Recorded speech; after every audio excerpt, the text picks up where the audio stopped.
anyways, so this is a little bit of my story. What I'm doing now, besides directing this department of Ananda music, I also, as you know, as you see me, I teach online and in-person voice lessons. I have quite a few students, and I've had a lot of students over the years that I've been teaching, which has been a long time. And it's been such an amazing thing to be able to pass on to other people all the things that I learned from my teacher and by myself in the following years after she passed. And also not just to teach the technical aspect of developing the voice, which is vast and there's a lot to say and to learn, but I've been really studying and going deeper into what it really means to sing in such a way that what you sing becomes deeply moving, deeply inspiring, and deeply meaningful, not just to you as a singer, but most of all to the audience that you're singing for. And this is very much what Ananda music that we sing and perform now is all about.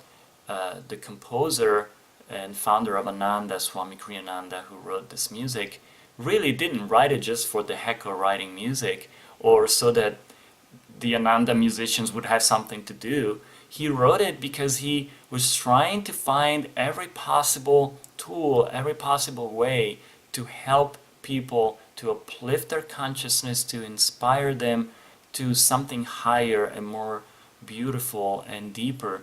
And this music has a very powerful vibration. It really is able to uplift.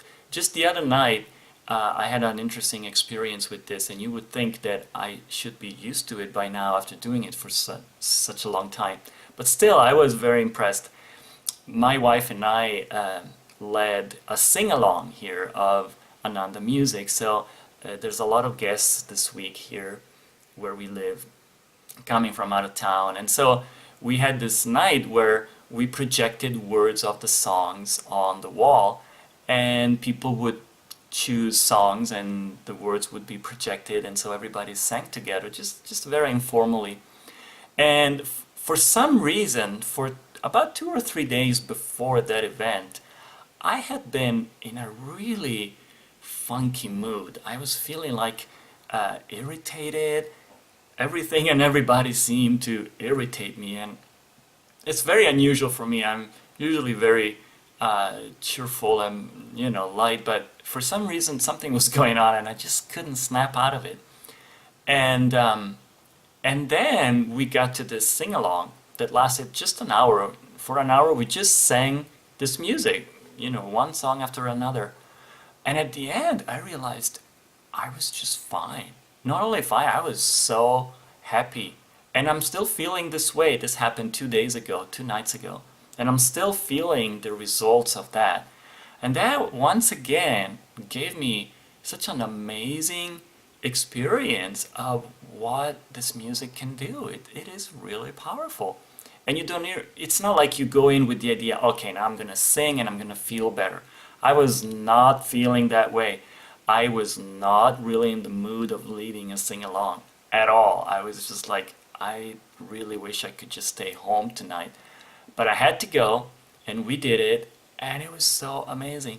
So anyways, right now, my great joy and my great inspiration of what really motivates me the most about singing is singing music that uplifts me, that uplifts people, and teach other people to sing, not just to develop their voice, obviously we do that too, but also to how to convey this kind of feelings, this kind of depth through their voice as they sing.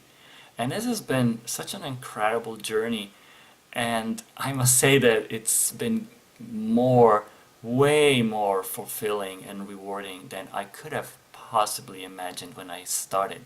I thought I was just gonna sing in a band, and that was fun for a little while, but it was just all about ego. It was just all about, oh, see how good my voice is, and you know, but it gradually turned into something really meaningful, and I am really quite grateful for the life I have and the opportunity I have to help other people through music and to just make music not only my profession but also my hobby and my way of helping others. So anyways, so this is my short story with music and singing so far. I hope you found it interesting, and I will talk to you soon.